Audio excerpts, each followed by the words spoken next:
ఓం నమః శివాయ. ఓం నమో నారాయణాయ. కర్మ నివారణ నరదృష్టి నివారణ కాళభైరవాయ నమో నమః. ఓం కాళకాలాయ విద్మహే కాళాతీతాయ ధీమహి తన్నో శ్రీ కర్మ నివారణ కాళభైరవాయ నమో నమః. ఓం ఆంజనేయాయ విద్మహే వాయుపుత్రాయ ధీమహి తన్నో హనుమత్ ప్రచోదయాతు. హరి ఓం. మా ఛానల్కి స్వాగతం. చూస్తున్న వీక్షకులకు ప్రేక్షకులకు ప్రియ కాళభైరవ భగవద్బంధులకి స్వాగతం పలుకుతూ మమ్మల్ని ఎంతగానో ఆదరిస్తూ ఉండబడినటువంటి ప్రియ సోదర సోదరీమణులకు, జ్యోతిష్య అభిమానులకు, సనాతన ధర్మ సంరక్షకులకు అందరికీ కూడా హనుమత్ జయంతి పండగ శుభాకాంక్షలు. రామతత్వాన్ని అవలంబించుకుందాం, నిత్యము రామనామాన్ని జంపింపజేసుకుందాం, స్వామివారి ఆశీస్సులు పొందుదాం. 500 సంవత్సరాల తర్వాత మొట్టమొదటిసారిగా అయోధ్యలో రామమందిర నిర్మాణం తర్వాత మొదటిసారిగా జరుగుతున్నటువంటి హనుమత్ జయంతి సందర్భంగా మనమందరము కూడా స్వామివారిని స్మరిద్దాం, ధ్యానిద్దాం, స్వామివారికి ఓడమాలను సమర్పిద్దాం. తమలపాకుల పైన శ్రీరామ అనేటువంటి రామాలను రాసి ఆ యొక్క స్వామివారికి సమర్పించుకుందాం.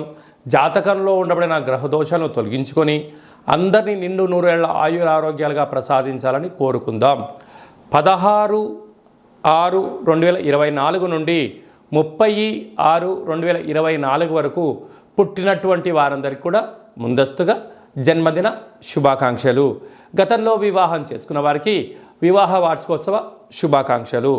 16/6 నుండి 30/6/24 వరకు ద్వాదశ రాశుల్లో గ్రహ గమనాన్ని ఒకసారి వీక్షింపచేద్దాం. మేషరాశిలో కుజ భగవానుడు స్వక్షత్రకారకుడు, వృషభ రాశిలో గురు భగవానుడు సంచార స్థితి, మిథున రాశిలో రవి బుధ శుక్ర సంచార స్థితి, బుధుడు స్వక్షత్రకారకుడు, కన్య రాశిలో కేతు భగవానుడు, కుంభరాశిలో శని భగవానుడు స్వక్షత్రకారకుడు, మీనరాశిలో రాహు సంచార స్థితితో ద్వాదశ రాశుల్లో గ్రహ గమనాలు ఈ విధంగా ఉన్నాయి.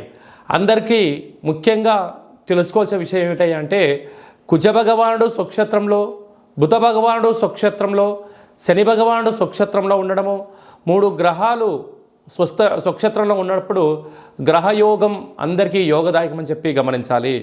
అందులో మిథున రాశిలో రవితో కలిపిన బుధ భగవానుడు అవ్వడం వలన, బుధాదిత్య రాజయోగం కారణం వలన ప్రభుత్వ ఉద్యోగ ప్రయత్నం చేసేటువంటి వారికి ఇది అందరికీ చాలా మంచి కాలము అని చెప్పి గమనించాలి. సింహరాశి వారు జ్యేష్ఠమాస పూర్ణిమ తిథి సందర్భంగా, బహుళాష్టమి సందర్భంగా ఎలాంటి విధి విధానాలు పాటించాలో ఈ వీడియోలో సవివరంగా సంపూర్ణంగా తెలుసుకుందాం. సింహరాశిలో ఏ నక్షత్రాలు వస్తాయనగా మఖా నక్షత్రంలో 4 పాదాలు, పుబ్బా నక్షత్రం 4 పాదాలు, ఉత్తరా నక్షత్రంలో 1 పాదం కలిపితే సింహరాశి అవ్వడం జరుగుతుంది. చాలామందికి పుట్టినటువంటి కాల సమయంలో డేటా బర్త్లో లేనటువంటి కారణం వలన పేరు యొక్క మొదటి అక్షరాన్ని అనుసరిస్తూ రాశిని తెలుసుకొని ప్రయత్నం చేద్దాం. ఏ అక్షరాలనట్లయితే మా, మీ, ము, మే, మో, టా, టీ, టు, టే అక్షరాల వారందరూ సింహరాశి జాతకులు. సింహరాశి యొక్క అధిపతి రవి భగవానుడు. వీరికి ధనావాకు కుటుంబ స్థానంలో కేతు సంచార స్థితి ఉండడం వలన వృత్తులలో, ఉద్యోగాల్లో, వ్యాపారాల్లో స్వయం నిర్ణయం, స్వయం పరిపాలన అదృష్టాన్ని, ఆనందాన్ని, ఆరోగ్యాన్ని కట్టబెట్టబోతుంది. పరాయి వారి మాటలు విన్నారా, మీ సొంత లాభాన్ని మానుకొని మీ సొంత పనులన్నీ వదిలేసుకొని వారి అవసరాల కోసం మీరు ప్రయత్నం చేస్తూ ధనం, సమయం వృధా అవ్వడమే కాకుండా రాబోయే కాలంలో నిందల పాలయ్యే పరిస్థితి అధికంగా ఉంటుంది. కనుక మీ సొంత పనులు సొంత సమయం కోసం వెచ్చించగలిగితే ఎలాంటి ఇబ్బందులు ఉండవని చెప్పి గమనించగలగాలి. సప్తమ స్థానంలో శని భగవానుడు స్వక్షత్రకారకుడు అవ్వడం వలన భార్యాభర్తల మధ్య స్వల్పమైన ఆటంకాలు, ప్రేమికుల మధ్య స్వల్పమైన మాటల విభేదాలు, నూతనమైన కార్యక్రమాలు ప్రారంభించేటువంటి కాల సమయంలో చిన్న చిన్న ఆటంకాలు ఉండినను ఆందోళన చెందనక్కర్లేదు. మౌనం, ధ్యానం, ఏకాగ్రత, ఏకాంతంగా ఉంటూ 1కి 10 సార్లు ఆలోచించగలిగినట్లయితే జీవితం సువర్ణమయానికి స్వాగతం పలకడానికి అనేక రకాల అవకాశాలు ఉంటాయి. తొందరపాటు నిర్ణయాలకు ఇది సరైన సమయం కాదు అని చెప్పి గమనించాలి. పోతే అష్టమంలో రాహు సంచారము చేయడం వలన మీ యొక్క జన్మ నక్షత్రం రోజున అష్టమి పూర్ణిమ తిథి యందున దూర వాయు జల ప్రయాణాలు పెట్టుకోకపోవడం, గొడవలకు దూరంగా ఉండడం, మౌనంగా ఉండడం, ఏదన్నా చెప్తే ఆ రోజు ఊకొట్టి ప్రశాంతంగా ఉండగలిగితే పెద్ద పెద్ద సమస్యలను నివారించే పరిస్థితి ఉంటుందని చెప్పి గమనించాలి. భాగ్యస్థానంలో కుజ భగవానుడు స్వక్షేత్రకంగా ఉండడం వలన భార్య మాట భర్త, భర్త మాట భార్య ఇద్దరు సజావుగా ప్రయాణం చేయగలిగినట్లయితే స్థిరాస్తులు, చరాస్తులు మీ సొంతం అవుతాయని చెప్పి గమనించాలి. రాజ్యస్థానంలో గురు భగవానుడు సంచారం చేయడం వలన వృత్తులలో, ఉద్యోగాల్లో, వ్యాపారాల్లో మీకు మంచి ప్రమోషన్స్ వస్తూ ఉన్నత స్థాయికి ఎదగడానికి భగవంతుడు మంచి అవకాశాలు ఇవ్వబోతున్నాయి. కనుక సక్సెస్ ఆఫ్ ఫెయిల్యూర్ అనేది మీ వ్యక్తిగత మీద ఆధారపడి ఉంటుందని చెప్పి గమనించాలి. లాభస్థానంలో త్రిగ్రహ కూటమి రవి ఏడాది తర్వాత మిథున రాశిలో సంచారం చేయడం, అక్కడే బుధ భగవానుడితో కలిసి ఉండడం, అక్కడే శుక్రుడితో కలిసి ఉండడం వలన విద్యార్థులకు చాలా మంచి కాలము. ప్రభుత్వ ఉద్యోగ ప్రయత్నం చేసేవారికి యోగదాయకము. గతంలో ఉద్యోగం చేస్తున్న వారికి ప్రమోషన్స్ రావడము, ప్రభుత్వ అధికారుల సలహాలు సూచనలతో నూతన గృహాలు, వాహనాలు, బంగారు ఆభరణాలు, క్రయ విక్రయాలు యోగదాయకం అని చెప్పి గమనించగలగాలి. కనుక వీలైనంత వరకు ధ్యానం, ఆసనం, సూర్య నమస్కారం మీకు అదృష్టాన్ని, ఆనందాన్ని కట్టబెట్టబోతుందని చెప్పి గమనించాలి. జూన్ నెలలో ద్వితీయార్థంలో ముఖ్యమైనటువంటి పండుగల గురించి క్లుప్తంగా, సవివరంగా, సంపూర్ణంగా తెలుసుకుందాం. 22/6/2024 జ్యేష్ఠమాస శుక్లపక్ష పూర్ణిమ శనివారం మూలా నక్షత్ర సందర్భంగా 29/6/2024 జ్యేష్ఠమాస కృష్ణపక్ష బహుళ అష్టమి శనివారం ఉత్తరాభాద్ర నక్షత్ర సందర్భంగా మనమందరము కూడా కాళభైరవ స్వామి యొక్క స్మరణ, కాళభైరవ స్వామి యొక్క కూష్మాండ దీపము, కాళభైరవ స్వామి యొక్క సౌభాగ్య ముడుపు కట్టుకోవడం వలన గృహంలో ఉండబడినటువంటి అష్ట కష్టాలన్నీ తొలగిపోయి అష్టైశ్వర్య ప్రాప్తి కలుగుతుందని చెప్పి గమనించాలి. అలా కుదరలైనటువంటి వారు ఈ కింది నెంబర్ సంప్రదించినట్లయితే మన యొక్క దేవాలయంలో శుక్లపక్ష అష్టమి, బహుళపక్ష అష్టమి, పూర్ణిమ, అమావాస్య తిథుల యందున కాళభైరవ హోమము విశిష్టంగా జరుగుతుంది. కనుక మీ గోత్రనామాలు పంపించగలిగినట్లయితే వాట్సాప్ కాల్ ద్వారా మీకు ప్రత్యక్ష ప్రసారం చేయించి మీ యొక్క పేరుపైన స్వామివారికి అభిషేకము, వస్త్రధారణ, కూష్మాండ దీపము, మీ కోర్కెలు నెరవేరడం కోసము విశేషంగా సౌభాగ్య ముడుపును, కాళభైరవ హోమాన్ని చేయించడం జరుగుతుంది. కనుక ఆసక్తి గలవారు స్వామివారిని స్మరిద్దాం. అంటే కాలాన్ని శాసింపజేసే శక్తి కాళభైరవుడికి ఉంటుంది. కనుక కలియుగ కాలంలో పిలిస్తే పలికే ఏకైక భగవంతుడే కాళభైరవ స్వామివారు. కనుక అష్ట కష్టాలని స్వస్తి పలుకుదాం, అష్టైశ్వర్యాలకు స్వాగతం పలుకుదాం. గృహంలో వాస్తు దోషము, నరదృశ్య దోషము, తాంత్రిక ప్రయోగ దోషాలు ఏమైనా ఉన్నట్లయితే కాళభైరవ స్వామికి స్మరణ వలన అవన్నీ కూడా తొలగిపోయి అద్భుతమైన జీవితం పొందుతామని చెప్పి గమనించాలి. ఇంకనూ మనం విజయం సాధించగలగాలి అన్నట్లయితే ఈ యొక్క పాత్ర కంచు పాత్ర, ఇక్కడ ఇందులో 12 రాసులను అచ్చు వేయడం జరుగుతుంది. ఈ యొక్క పాత్రను ఇంట్లో పెట్టుకొని ఏం చెయ్యాలో ఒకసారి మనం క్లుప్తంగా చూద్దాం. ఇలా శబ్దం చేస్తే ఓంకార శబ్దం రావడం జరుగుతుంటుంది.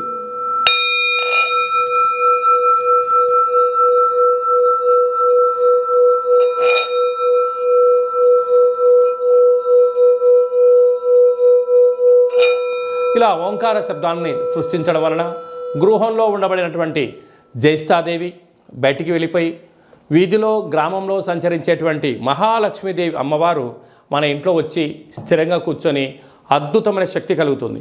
మానవుని శరీరంలో ఉండబడినటువంటి మూలాధార, స్వధిష్టాన, మణిపూర్వక, విశుద్ధ, అనాహత, ఆజ్ఞాన చక్రాలు వికసింపచేసి మనం ఏదైతే అనుకుంటున్నామో ఆ పని ఆకర్షణ, వశీకరణ కలుగుతుంది. విద్యార్థులకు విద్య, ఉద్యోగం రావాలనుకున్న వారు ఉద్యోగము, వ్యాపారాలు ప్రారంభించాలని వారు వ్యాపార ప్రారంభించడము, రాజకీయాలు, సేవారంగ కార్యక్రమాలు, మనం ఏదైతే అనుకొని ఆ యొక్క అక్షయపాత్ర చుట్టూ 12 సార్లు ఓం కాళభైరవాయ నమః అనే మంత్రాన్ని స్మరించడం వలన అద్భుతమైన ఆకర్షణ కలిగి ఉన్నతమైన జీవితం పొందుతామని చెప్పి గమనించాలి. ఈ అక్షయ పాత్రతో పాటు ఒక కాళభైరవ స్వామి యొక్క పిరమిడు, డాలరు, కంకణము మీ యొక్క పేరుపైన ప్రత్యేకంగా కాళభైరవ హోమాన్ని చేయించి వాట్సాప్ కాల్ ద్వారా మీకు ప్రత్యక్ష ప్రసారంగా చూపించి ఈ యొక్క అక్షయ పాత్రను మీకు ప్రసాదంగా ఏర్పాటు చేయడం జరుగుతుంది. కనుక మనము అక్షయ పాత్రను సొంతం చేసుకుందాం, కష్టాలకు స్వస్తి పలుకుదాం, ఐశ్వర్యానికి స్వాగతం పలుకుతాం.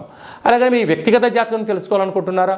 మీ పుట్టినటువంటి తేదీ, నెల, సంవత్సరం, సమయం రాసి పంపించినట్లయితే 100 సంవత్సరాల జాతకాన్ని సవివరంగా సంపూర్ణంగా వ్రాసి మీరు పుట్టినప్పుడు గ్రహ గమనాలు ఎలా ఉన్నాయి, ప్రస్తుతం ఎలా ఉంటున్నాయి, రాబోయే కాలంలో ఎలా ఉండబోతున్నాయో మీకు వివరిస్తూ ఆధ్యాత్మిక సలహాలు ఇవ్వడం వల్ల మీ యొక్క జాతకాన్ని జీవన గమనంలో ముందు మార్గదర్శకత్వాన్ని తెలుసుకొని విజయానికి స్వాగతం పలకగలరు అని చెప్పి విన్నవించుకోవడం జరుగుతుంది. అలాగే చాలామందికి పుట్టినటువంటి కాల సమయంలో డేటా ఆఫ్ బర్త్లు లేనటువంటి కారణం వలన పేరు యొక్క మొదటి అక్షరాన్ని అనుసరిస్తూ రాశిని తెలియచేస్తూ ఇప్పుడు కాలమానం అనుకూలం ప్రకారంగా కాళభైరవ ఉపాసన చేత రమణ శాస్త్రం ద్వారా గవళ ద్వారా భూత భవిష్యత్ వర్తమానాన్ని తెలియజేయడం జరుగుతుంది. కనుక ఆసక్తి గలవారు ఈ కింది నెంబర్ని సంప్రదించి ఆన్లైన్ ద్వారా కానీ ఆఫ్లైన్ ద్వారా కానీ వాట్సాప్ కాల్ ద్వారా సంప్రదించి అపాయింట్మెంట్ తీసుకొని సంప్రదించగలరు. అలాగనే మీ అబ్బాయికి కానీ అమ్మాయికి కానీ ఎంత ప్రయత్నం చేసినా వివాహం అవ్వడం లేదా, జాతకంలో ఎలాంటి యోగాలు ఉన్నాయి, ఎలాంటి దోషాలు ఉన్నాయో తెలియచేయడం జరుగుతుంది. వచ్చినటువంటి వధువు కానీ వరుడు యొక్క వీరి యొక్క జాతకంలో గ్రహమైత్రి ఎలా ఉంది, పాదాలు గణాలు గుణాలు వివాహ తదనంతరం వీరికి ఎలాంటి యోగాలు ఉన్నాయో కూడా ముందస్తుగా తెలుసుకుని ప్రయాణించడం ఉత్తమోత్తంగా భావించగలగాలి. గతంలో వివాహమైన దంపతులు తరచుగా గొడవపడడం కానీ చిన్న చిన్న ఆటంకాలతో విడిపోదాం అనుకుంటున్న వారందరూ కూడా ఒక్కసారి మీ జాతకాన్ని పరిశీలించుకున్నట్లయితే పార్వతీ పరమేశ్వరులు ఎలా కలకాలం కలిసి ఉంటున్నారో అలా కలిసి ఉండేటువంటి సలహాలు సూచనలు ఇవ్వడం కూడా జరుగుతుందని చెప్పి గమనించాలి. మీ అబ్బాయి కానీ అమ్మాయికి కానీ పుట్టినటువంటి చిన్నపిల్లల యొక్క పేర్లు, ఆ పుట్టినటువంటి రోజు, ఆ మాసము, ఆ నక్షత్రానికి ఆధ్యాత్మికమైన పేర్లు ఏం పెట్టుకోవాలో కూడా సంప్రదించి పెట్టుకోగలరు. అందరికీ హనుమంతుడు స్వామి వారికి ఆశీస్సులు, అలాగనే రురు కాళభైరవ స్వామికి ఆశీస్సులను కోరుకుంటూ ఆశీర్వచనం. ఓం శతమానం భవతు శతాయు పురుష సతేంద్రియ ఆయుష్యేవేంద్రియే ప్రతిష్టతి ధనం ధాన్యం బహుపుత్రలాభం శత సంవత్సరం దీర్ఘమాయు సర్వే జనా సుఖినో భవంతు లోకా సమస్తా సుఖినో భవంతు. సర్వం కర్మ నివారణ నరదృష్టి నివారణ కాళభైరవ దేవతార్పణమస్తు. ఈ వీడియో మీకు నచ్చినట్టయితే లైక్ చేయండి, షేర్ చేయండి, మా ఛానల్ని సబ్స్క్రైబ్ చేసుకోండి. మేము చేస్తున్న ఆధ్యాత్మిక వీడియోలు ముందస్తుగా మీకు నోటిఫికేషన్ రావాలి అన్నట్టయితే గంట సింబల్ని ప్రెస్ చేయండి, పైన ఆల్ అనే బటన్ కూడా తెలియచేయండి. హిందూ ధర్మాన్ని కాపాడండి, కాళభైరవ స్వామికి ఆశీస్సులు పొందగలరు.